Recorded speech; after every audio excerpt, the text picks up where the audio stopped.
Dan sekarang kita akan sama-sama membahas mengenai epistemologinya Al-Farabi.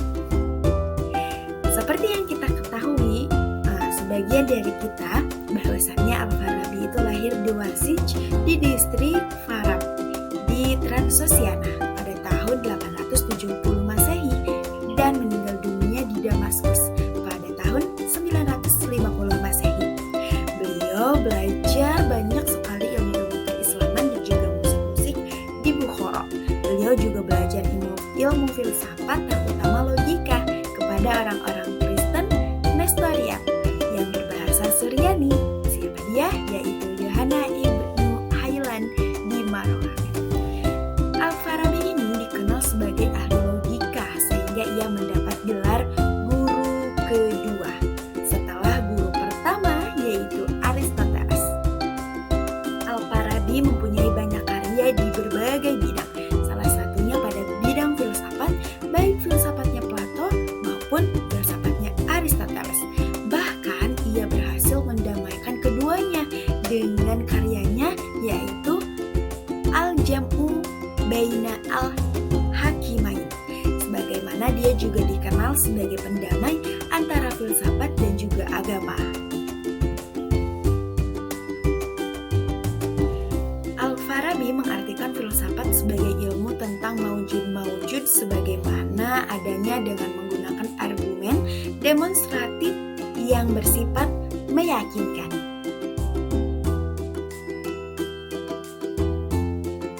Karakter dan tingkah laku pribadinya diperlihatkan secara tidak langsung dalam anekdot-anekdot mengenai persahabatannya dengan seorang pangeran, yaitu Hamdani Saib Al-Daulah, seorang penyokong seni dan sastra di Aleppo. Ia terkenal sangat menghormati Al-Farabi. Persahabatan mereka tidak berlangsung lama dan Al-Farabi yang membebaskan persekutuan itu ternyata tidak mengambil semua keuntungan dari persahabatannya dengan seorang pangeran yang memiliki kebaikan hati tersebut.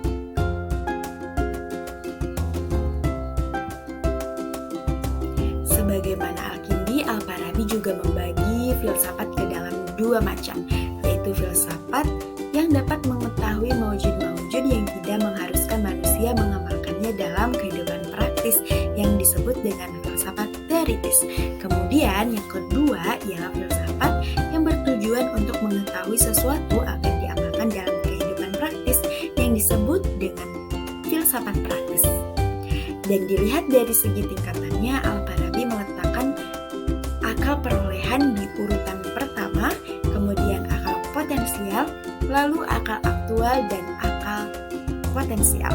Al-Farabi menyinggung fakultas berpikir yang terbagi menjadi beberapa bagian, yaitu fakultas berpikir yang bersifat ilmiah atau teoritis, kemudian fakultas berpikir yang bersifat praktis, di mana fakultas akal teoritis dibagi menjadi 3 macam lagi, yaitu akal potensial, yang mana adalah akal yang baru memiliki potensi berpikir, lalu akal faktual yaitu akal yang sudah mempunyai wujud yang sebenarnya, dan yang terakhir ialah akal perolehan yaitu akal yang hanya dapat menangkap bentuk-bentuk abstrak tanpa terikat dengan materi.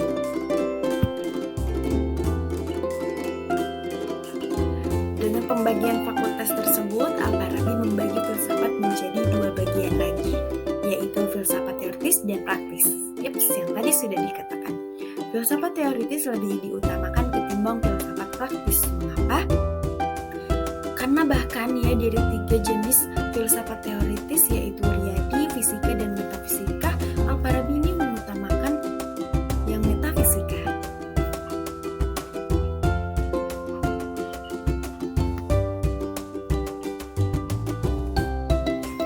Nah, menurut Al-Farabi, manusia terdiri dari 2 unsur, yaitu badan dan juga jiwa.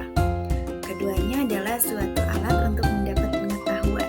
Objek pengetahuan epistemologi metafisika Al-Farabi ialah wujud abstrak yang menjadi sebab pertama, yaitu Tuhan. Dan proses mengetahui menurut Al-Farabi menggunakan istilah akal untuk menyebut Tuhan yang tugasnya adalah berpikir. berpikir atas dirinya sendiri.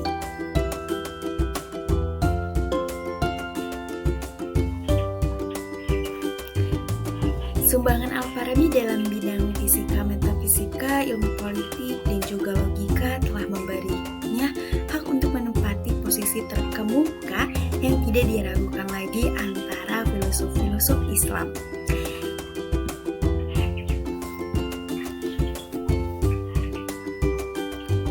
Ada 3 buku besar di dalam filsafat karyanya Al-Farabi, salah satunya yaitu buku Perincian Ilmu-Ilmu, di mana buku yang ketiga itu yang menyalin risalah yang sama dalam beberapa masalah. Nah, cukup penting untuk memahami konsep Al-Farabi tentang filsafat dalam kaitannya dengan ilmu-ilmu yang lain dan juga konsepsi seluruh aliran filsafat Islam tentang alam dan saling berhubungan silabus ilmu-ilmu Yunani dan Islam yang masih terus membahana 4 abad kemudian dalam tulisan-tulisan ensiklopedik, anti-Helenik, dan historiografer Ibnu Khaldun dari Tunis.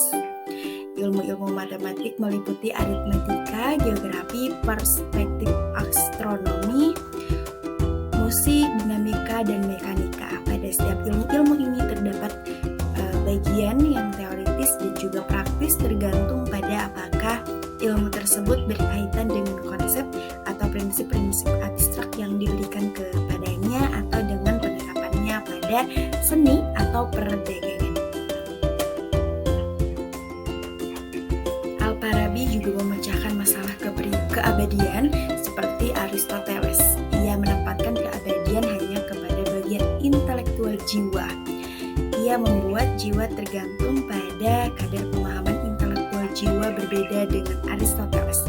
Ia mengakui permacaman modus.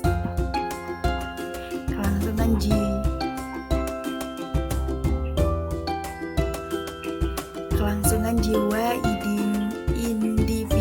individual sesuai dengan konsepnya tentang kelangsungan yang unik dari akal budi aktif sebagai prinsip intelektualitas universal yang umum bagi seluruh manusia.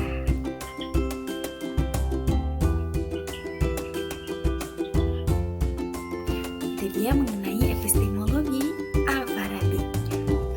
Baiklah, terima kasih sudah mau belajar bersama saya, dan nanti kita akan sama-sama belajar lagi di ruang lingkup yang lebih luas. Saya Nana Halimah, pamit undur diri. Wallahul muwaffiq ila aqwamit thoriq.